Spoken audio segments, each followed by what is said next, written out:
Hi friends, welcome to my channel. Latest updates and reviews కోసం మా ఛానల్ని subscribe చేసుకోండి. పక్కనే ఉన్న బెల్ సింబల్ని క్లిక్ చేసి ఆల్ ఆప్షన్ని సెలెక్ట్ చేసుకోండి. అప్పుడే మా మొబైల్ నుండి మీ మొబైల్ ఫోన్కి నోటిఫికేషన్స్ వచ్చేస్తాయి. బాలు ఇలా అంటూ ఉంటాడు, నువ్వు ఏం చేస్తావో ఎలా చేస్తావో నాకు అనవసరం. నాన్నగారి కష్టార్జితం వృధా అవ్వకూడదు. నువ్వు ఎత్తుకెళ్ళిన ఆ 45 లక్షల రూపాయలు నువ్వు తిరిగి తీసుకురావాలి అని అనడంతో, సరే నేను తీసుకొచ్చి నీ చేతిలో పెడతాను, ఆ డబ్బు నిన్ను తెచ్చిస్తాను అని అనడంతో, నీ మీద నమ్మకం లేదు, ఆ బాండ్ పేపర్ మీద రాసి సంతకం పెట్టు అని బాలు అంటాడు. చెప్తున్నాను కదా, నేను ఖచ్చితంగా తెచ్చే ఇస్తాను అని అంటాడు. మాటల్లో చెప్పడం కాదు, నీ మీద ఎప్పుడో నమ్మకం పోయింది. నువ్వు అక్కడ సంతకం పెడితేనే నువ్వు చెప్పేది నమ్ముతాము. అప్పుడే నువ్వు ఇంట్లో ఉండడానికి అర్హుడివి.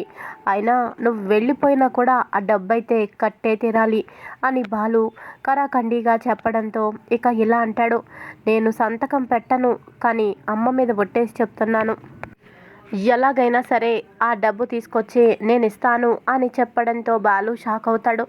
అమ్మ మీద ఒట్టేస్తాడా వీడు? వీడు మాటలన్నీ అబద్ధాలు, వీడి చేతలన్నీ కూడా అబద్ధాలు.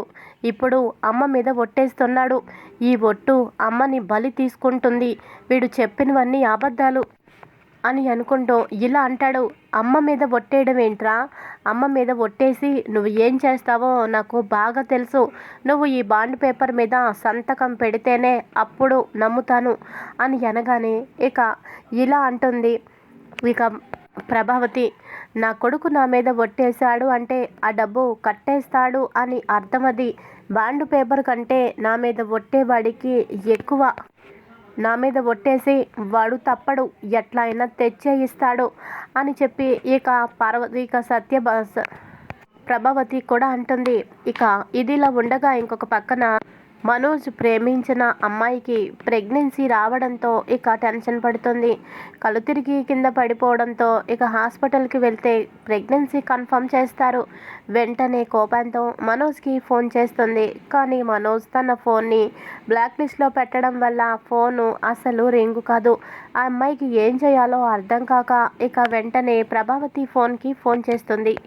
మనోజ్, ఇదేంటి అమ్మ ఫోను రింగ్ అవుతుంది అని చెప్పి చూస్తాడు. ఇక తన లవర్ నెంబర్ అని తెలియడంతో, ఇదేంటి ఇప్పుడు ఫోన్ చేస్తుంది, ఇది కానీ కనపడిందంటే ఆ డబ్బు దానికి ఇవ్వలేదు అన్న విషయం అదే వచ్చే అందరితో చెప్పేస్తుంది. కాబట్టే ఇప్పుడు ఈ విషయం ఎవరికీ తెలియకూడదు అని చెప్పి ఫోన్ కట్ చేసేసి ఇక ప్రభావతి నెంబర్లో కూడా బ్లాక్ లిస్ట్లో పెట్టేస్తాడు ఇక తన లవర్ది.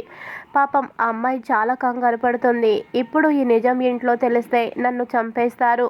మనోజ్ ఏమో చాలా రోజుల నుంచి మొహం చాటేశాడు, నన్ను మోసం చేశాడు, నన్ను తల్లిని చేశాడు, తను మాత్రం ఎక్కడున్నాడో తెలీదు, ఇప్పుడు ఏం చేయాలి అని అనుకుంటూ ఇక సత్యం ఇంటి దగ్గరికి బయలుదేరుతుంది మనోజ్ లవర్.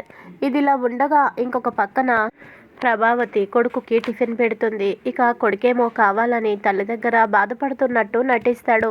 అమ్మా, నాకు అస్సలు తినబుద్ధి కావడం లేదు, ఇప్పుడు కూడా నీ మీద నేను ఒట్టేశాను ఆ 40 లక్షల రూపాయలు తెచ్చిస్తానని. ముందు ఆ డబ్బు నేను ఎలాగోలాగా జాబ్ చేసి కష్టపడి సంపాదించి ఆ డబ్బుని నేను ఇచ్చేయాలి. నీ మీద ఒట్టేశాను, నువ్వే నా పంచప్రాణమమ్మా, అలాంటిది నీ మీద ఒట్టేశాను అంటే ఆ ఒట్టుని నేను నిలబెట్టుకుంటాను, ఆ ఒట్టుని నేను దాటను. అందుకనే నేను ఇప్పటి నుంచే కష్టపడాలి, నాకు ఈ టిఫిన్ కూడా తినాలని లేదమ్మా అని అంటాడు. ఇక ఆ మాటతో, నాన్న నువ్వేంటో నాకు బాగా తెలుసు, నా మీద నువ్వు ఒట్టు వేసావంటే అది నీలో నిజాయితీ, నువ్వు డబ్బు తెస్తావు అనడానికి నిదర్శనం అది. నా తండ్రివి, నువ్వు టిఫిన్ తిన్నా అన్నా అసలే తిని నువ్వు చాలా రోజులైంది. నిన్ను ఇంటికి తప్పించడం కోసం నేనెంత కష్టపడ్డాను, నాన్నగారితో ఎన్ని మాటలు పడ్డాను, ఎంత పెద్ద యుద్ధం జరిగింది. అయినా కూడా ఇప్పుడు నువ్వు తిననంటే ఎలా నాన్న? నీకోసం ఈ అమ్మ ఎంత చేస్తుంది, నువ్వు నా మాట వినాలి కదా, ఈ కొంచెం తిను అని తినిపిస్తూ ఉంటుంది. ఇక ఇలా అంటుంది. ఇక మీనా వేరే పని చేసుకుంటూ ఉండగా మీనా వినపడేటట్టు ప్రభావతి తనని దెప్పి పొడుస్తుంది. నాన్న, నీకు కర్మ పట్టలేదు నాన్న. ఆ బాలుగాడి కంటే ఆ పూలమ్మాయి భార్యగా వచ్చింది.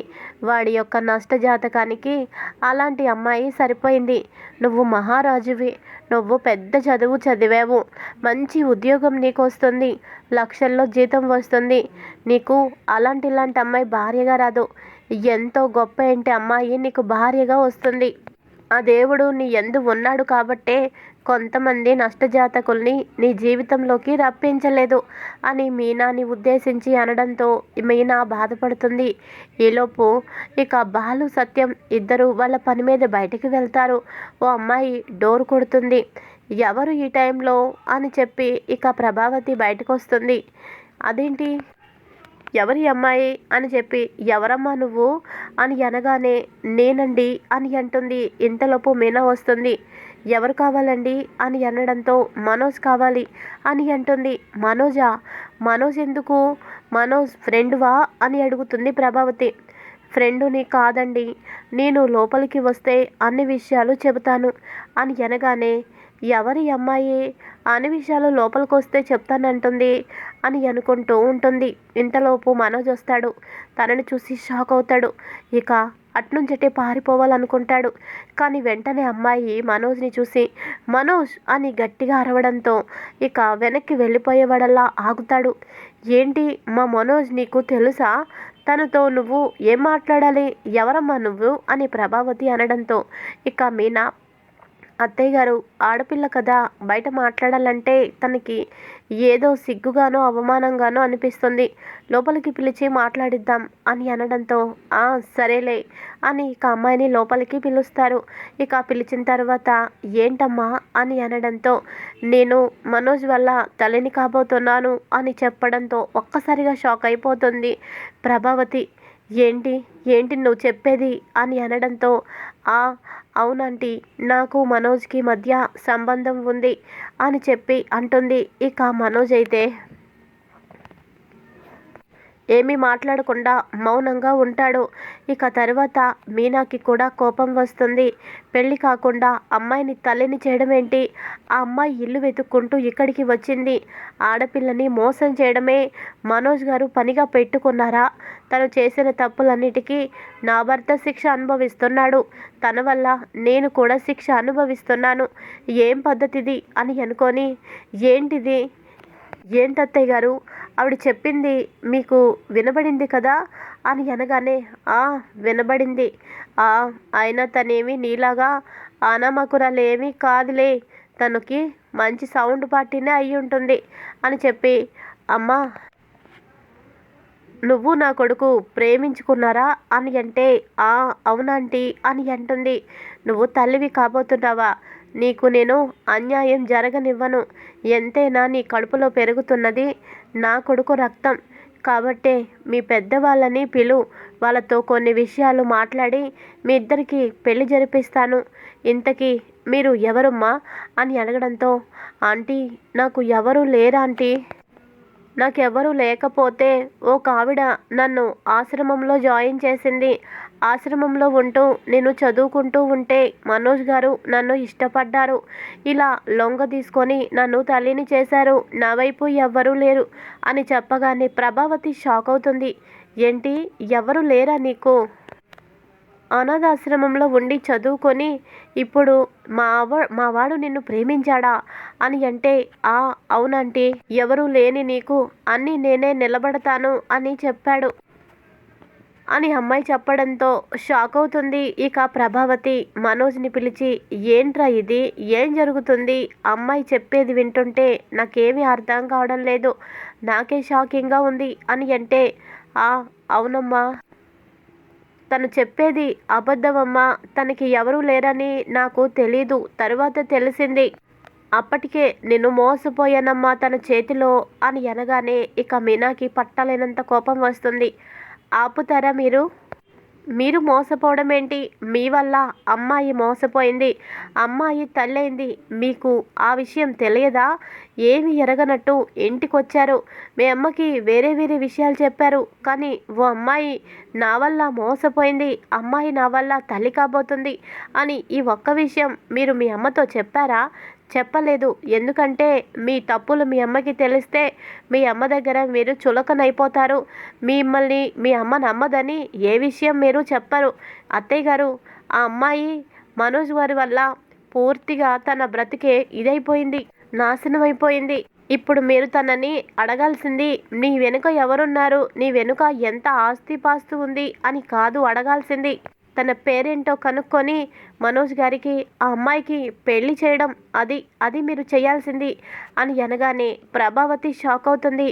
మీనానే పూలమ్మాయి పూలమ్మాయి అని దెప్పి పొడుస్తున్నాను, కానీ ఇప్పుడు ఈ అమ్మాయి ఎవరూ లేని ఒక అనామకురాలు, ఇలాంటి మనిషినిచ్చి నా కొడుకుకి ఎలా పెళ్లి చేయడం, ఎంతో గొప్పింటి అమ్మాయి నాకు కోడలిగా వస్తుందనుకున్నాను. నా కొడుకు జీవితంలోకి ఓ గొప్పింటి అమ్మాయి భారీగా వస్తుందనుకున్నాను. కానీ ఇంటి పేరేంటో తెలీదు, తను ఏ క్యాస్టో తెలీదు, తనకి ఎవ్వరూ లేరు. ఇలాంటి అమ్మాయిని నా కొడుకుకిచ్చి పెళ్లి చేయడమా? ఇప్పుడేం చేయాలి అని చెప్పి ఆలోచిస్తూ ఉంటుంది. ఇక తరువాత అమ్మ లోపలికి రా అని చెప్పి మనోజ్ ప్రభావతిని లోపలికి పిలుస్తాడు. అమ్మ, తను చెప్పేదంతా అబద్ధం, ఏదో ఒకటి చెప్పి తనని ఎక్కడి నుంచి పంపించేసే. తనని పెళ్లి చేసుకోవడం నాకు ఇష్టం లేదమ్మా.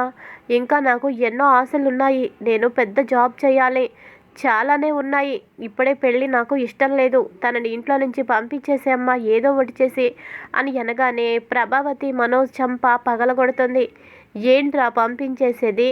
ఓ కొడుకుగా ఓ తల్లిగా నేను నీ మీద ప్రేమ చూపించడం అది తప్పు కాదు, అది సృష్టి ధర్మం. బిడ్డల్ని ఏ తల్లైనా ప్రేమిస్తుంది, వాళ్ళే సర్వస్వంగా బ్రతుకుతుంది. కానీ ఇలాంటి తప్పు చేస్తే ఏ తల్లి క్షమించదు, సహించదు. ఓ అమ్మాయిని నువ్వు తల్లిని చేసి ఇప్పుడు తనని ఏదో ఒకటి చెప్పి పంపించేమంటున్నావు. ఇదేనారా నీకు నేను నేర్పించిన సంస్కారం? ఇదేనా నీ సంస్కారం? చెప్పు. నీ వల్ల ఓ ఆడపిల్ల మోసపోయి ఇంటి ముందు నిలబడింది. తన కులమేదో గోత్రమేదో తన వెనుక ముందు ఎవరున్నారో తెలుసుకోకుండా తనని ప్రేమించి ఇప్పుడు ఇక్కడి దాకా తీసుకొచ్చి తనని పంపించేయమంటావా? అసలు నువ్వు మనిషివేనా? నా కొడుకు ఇలా మాట్లాడుతున్నాడేంటి అని నాకే అర్థం కావడం లేదు. నీ గురించి తెలిస్తే నాకే చాలా అసహ్యంగా ఉంది. ఎందుకురా ఇలాంటి పని చేశావు అని చెప్పి చంప పగలగొడుతుంది. ఈ విషయం మీ నాన్నకి కానీ బాలుకు కానీ తెలిస్తే నిన్ను చంపేస్తారు. పీటల మీద ఓ అమ్మాయిని మోసం చేసి వెళ్ళిపోయావు, ఇప్పుడు మరో అమ్మాయిని తల్లిని చేసి నిన్ను చేసుకోనంటున్నావు. ఏంట్రా నా పెంపకం ఇది కాదురా? ఎందుకు ఇలా చేశావు నువ్వు చేసిన తప్పు మామూలు తప్పు కాదు, ఇదైతే మాత్రం క్షమించరాని తప్పు. ఆ అమ్మాయిని నువ్వు పెళ్లి చేసుకొనే తీరాలి. నాన్నగారికి ఏదో ఒకటి చెప్తా నేను, నువ్వు ఆ అమ్మాయిని పెళ్లి చేసుకొనే తీరాలి అని అంటే, అమ్మ నేనైతే చేసుకోను, ఇంకా ఇదే మాట నువ్వు పట్టుబడితే అసలు నేను ఇక్కడ నీ ముందు కూడా నేను ఉండను, నేను ఇక్కడ కనిపించను, నేను ఎటైనా వెళ్ళిపోతాను, తనకి నాకు ఎలాంటి సంబంధం లేదు అని అనగానే, ఎలాంటి సంబంధం లేదని తనతో ఎందుకు నువ్వు చెప్పలేదు అని ప్రభావతి అంటుంది. ఇక ఏమి మాట్లాడ్డు, నీకు తనకి సంబంధం ఉంది కాబట్టే తను తల్లయింది, తనని నువ్వు పెళ్లి చేసుకొనే తీరాలి అని అంటుంది. లేదమ్మా నేనైతే పెళ్లి చేసుకోను అని కరాఖండిగా చెబుతాడు. ఇక మనోజు ఆ మాటతో ప్రభావతికి చాలా కోపం వస్తుంది. ఇష్టం లేకపోయినా బాలు తండ్రి పడే బాధ చూడలేక మీనా మెళ్ళో తాళి కట్టు అని చెప్పగానే మా గౌరవం కోసం, ఇంటి పరువు కోసం మీనా మెళ్ళో తాళి కట్టాడు. ఇప్పుడు ప్రేమించి తనకి ప్రెగ్నెన్సీ తెచ్చి తనని పెళ్లి చేసుకోమంటే మాత్రం నా కొడుకు పెళ్లి చేసుకోవడం లేదు, నేనెంత చెప్పినా వినడం లేదు. ఏంటి వీడి ప్రవర్తన? అందుకనేనా మొదటి నుంచి బాలు ఆయన ఇద్దరు మనోజ్ని నమ్మడం లేదు, నేనే నమ్ముతున్నానా? వీడి గురించి తెలిసిన తర్వాత నాకే తట్టుకోలేకపోతున్నాను. నాకే చాలా బాధగా అసహ్యంగా కూడా ఉంది వాడి మీద అని అనుకుంటూ ఇలా అంటుంది. లేదు, ఎలాగైనా నువ్వు అమ్మాయిని పెళ్లి చేసుకొనే తీరాలి అని అంటే, లేదమ్మా నేనైతే చేసుకోను, నేను చేసుకోనంటే చేసుకోను, ఇక్కడి నుంచి ఎటైనా వెళ్ళిపోతాను అని అంటాడు. ఇది ఈరోజు ఎపిసోడ్. మరి తర్వాత ఏం జరగబోతోంది?